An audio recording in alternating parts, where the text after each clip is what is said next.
Hello, आज मेरे पास दो इक्वल साइज़ के स्क्वायर्स हैं और कुछ पीसेस हैं और मुझे जानना है कि ये इस स्क्वायर के कौन से फ्रैक्शन हैं, मतलब कितने पीसेस को यूज़ करके मैं इस स्क्वायर को रिकंस्ट्रक्ट कर सकता हूँ। तो आइए देखते हैं। ये स्क्वायर था, मुझे वापस से यही स्क्वायर बनाना है इन पीसेस से। तो मैंने ऐसे इनके कॉर्नर्स इस साइड रखकर यहाँ पर राइट एंगल ट्रायंगल्स को जोड़कर इस स्क्वायर को रिकंस्ट्रक्ट कर लिया। ठीक है, इसका मतलब ये जो एक पीस है, मेरे 4 पीस लगे इस स्क्वायर को रिकंस्ट्रक्ट करने में, तो ये जो एक पीस है ये इसका 1/4 फ्रैक्शन है, 1/4 फ्रैक्शन। ठीक है, ऐसे ही इसको करते हैं। ये तो स्क्वायर शेप है, ये तो ऑलरेडी यूनिफॉर्म शेप्स हैं, ईजी है। 4 स्क्वायर्स को यूज़ करके, 4 छोटे पीसेस को यूज़ करके मैंने एक बड़ा स्क्वायर कंस्ट्रक्ट कर लिया। इंटरेस्टिंग चीज़ ये है कि ये भी इस स्क्वायर का 1/4 हिस्सा है और सेम साइज स्क्वायर का ये भी 1/4 हिस्सा है।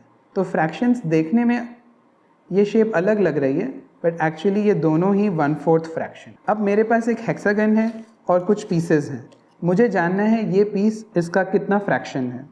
तो फिर से वही चीज़ करनी है, इससे हमें रिकंस्ट्रक्ट कराना है हेक्सागन को।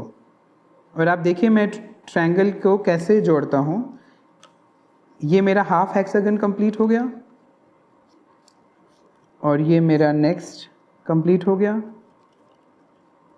6 इक्वल पीसेस से मैंने इस हेक्सागन को रिकंस्ट्रक्ट कर लिया। ये इक्वल साइज के हैं, इसलिए ये इस हेक्सागन का 1/6 फ्रैक्शन है। 1/6 हेक्सागन के 6 पार्ट्स और ये उस पार्ट में से एक पार्ट, तो 1/6 पार्ट। इसी तरह ये ऑक्टागन है, उसको हमने 8 पार्ट्स में डिवाइड कर लिया। इन 8 पार्ट्स को अगर हम ज्वाइन करें तो वापस यही ऑक्टागन हमें मिल जाएगा। तो इसलिए ये जो एक पीस है ये इस ऑक्टागन का 1/8 फ्रैक्शन है। सिमिलरली ये सर्कल था, सर्कल को मैंने 2 पार्ट्स में डिवाइड कर लिया, तो ये उसका 1/2 फ्रैक्शन हो गया। सर्कल को ही मैंने 3 पार्ट्स में डिवाइड कर लिया, तो ये हर एक पार्ट उसका 1/3 पार्ट हो गया। और हम इन फ्रैक्शंस को कंपेयर भी कर सकते हैं। ये तो 1 है क्योंकि ये पूरा होल है, ये 1/2 है, ये उसका आधा हो गया, ये 1/3 है। तो आप बताइए 1/3 बड़ा है कि 1/2 बड़ा है? ऑब्वियसली 1/2 बड़ा है, 1/2 बड़ा है 1/3 से। ये मेरे पास एक ऑरेंज है, इसमें बहुत सारी स्लाइसेस हैं। ये देखिए मैंने उसको हाफ में डिवाइड कर लिया। अब मैं काउंट करता हूँ, यहाँ पे है 1 2 3 4 5, 1 2 3 4 5, 5 और 5 10 स्लाइसेस थी। मैं इसको हाफ तो कर पाया, बट क्या मैं इसको 1/4 कर पाऊँगा? सोचिए इस पे, क्या मैं इसको 1/4, इसको 1/2 और फर्दर हाफ में डिवाइड कर पाऊँगा? नहीं, क्योंकि ये स्लाइसेस हैं, मुझे इनको काटना पड़ जाएगा। तो मैं अभी केवल स्लाइसेस को अलग कर रहा हूँ। तो अब मैं इससे क्या फ्रैक्शंस बना सकता हूँ मैं आपको बताता हूँ। टोटल 10 स्लाइसेस थी, तो ये 1/10 है, 1/10 फ्रैक्शन है। अगर मैं 2 स्लाइसेस को ले लूँ तो ये 2/10 फ्रैक्शन है, जो कि 1/5 भी है। ये 1/5 हिस्सा है उस पूरे ऑरेंज का। मतलब कि इस ऑरेंज को मैं इक्वल 5 पार्ट्स में डिवाइड करके 5 बच्चों में बांट सकता हूँ। अब अगर मैं 3 स्लाइसेस ले लेता हूँ तो ये 3/10 हिस्सा है उस पूरे ऑरेंज का। 3/10, 3/10 ऐसे करके मैंने इसके 3 ग्रुप्स बना लिए। ये ग्रुप्स 3/10 साइज़ के हैं, ये भी 3/10 है, ये 3/10 है, पर एक स्लाइस अभी बच गई। तो यानी मैं इक्वली इसको डिवाइड नहीं कर पाया। बट अगर मैं 2 स्लाइसेस करता तो मैं 1/5, 1/5, 1/5 यानी 2 स्लाइसेस 5 बच्चों को इक्वली दे पाता। और सोचिए इसमें ऐसा कौन सा फ्रैक्शन है जो हम बना सकते हैं। हमने देखा 1/10, हमने देखा 2/10 जो कि 1/5 है, हमने देखा 3/10, हम देख सकते हैं 4/10। 4/10 भी इंटरेस्टिंग है, 4/10 इक्वल्स 2/5।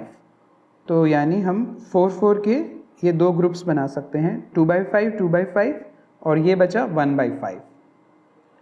ठीक है, और हम क्या देख सकते हैं, हम इसको 5/5 बना सकते हैं। ये हो गया 5/10 5 स्लाइसेस यानी 1/2, और ये भी है 5/10 यानी 1/2।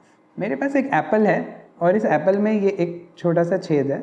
मुझे अब मिनिमम फ्रैक्शन निकालना है कि स्लाइसेस करनी है इस एप्पल की, और minimum fraction minimum size slice से इस छेद को बाहर करना है, एस्टिमेट करना है। देखते हैं कैसे करेंगे। तो अब सबसे पहले मैं इसको हाफ कर रहा हूँ, जो इसका 1/2 फ्रैक्शन बनेगा। ये इसका 1/2 फ्रैक्शन बन गया, और ये अब ये होल यहाँ पर आ गया है। तो अब मुझे इसके फर्दर स्लाइसेस करने हैं। ये 1/4 स्लाइस बन गया। अब मैं इसको फर्दर हाफ करता हूँ। ये 1/8 स्लाइस बन गया। मुझे कोशिश करनी है कि मैं इक्वल करूँ, सेंटर से उसको डिवाइड करूँ कि सेम साइज़ का स्लाइस आए। ये 1/16 आ गया, और अभी भी होल थोड़ा सा है तो मान सकते हैं कि ये 1/32 है। मेरे पास कुछ बोगेनविलिया फ्लावर्स हैं। इन फ्लावर में 3 पेटल्स होती हैं। इसमें भी 3 हैं, इसमें भी 3 हैं, और मैंने इनकी पेटल्स अलग कर लिए हैं अभी कुछ फ्लावर्स की। इनसे हम कुछ फ्रैक्शंस का एक कॉन्सेप्ट समझेंगे। जैसे कि मैंने बताया, हर फ्लावर में 3 पेटल है, तो ये एक पेटल उसका 1/3 फ्रैक्शन है। ये भी उसका 1/3 फ्रैक्शन है।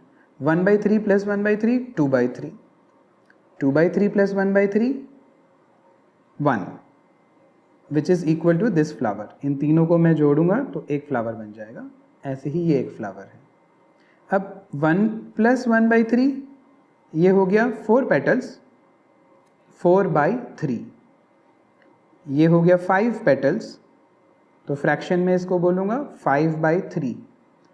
और ये हो गया 6 पेटल्स, 6/3 = 2। ऐसे ये 7/3, 8/3, 9/3 जो हो गया 3 फ्लावर्स, 10/3, 11/3, 12/3 जो हो गया 4, 13/3, 14/3, 15/3 जो हो गया 5। तो आप ये देखिए कि जब मैं 15 को 3 से डिवाइड करता हूँ, 15/3 मतलब 15 को 3 से डिवाइड किया तो मुझे क्या मिलता है 5।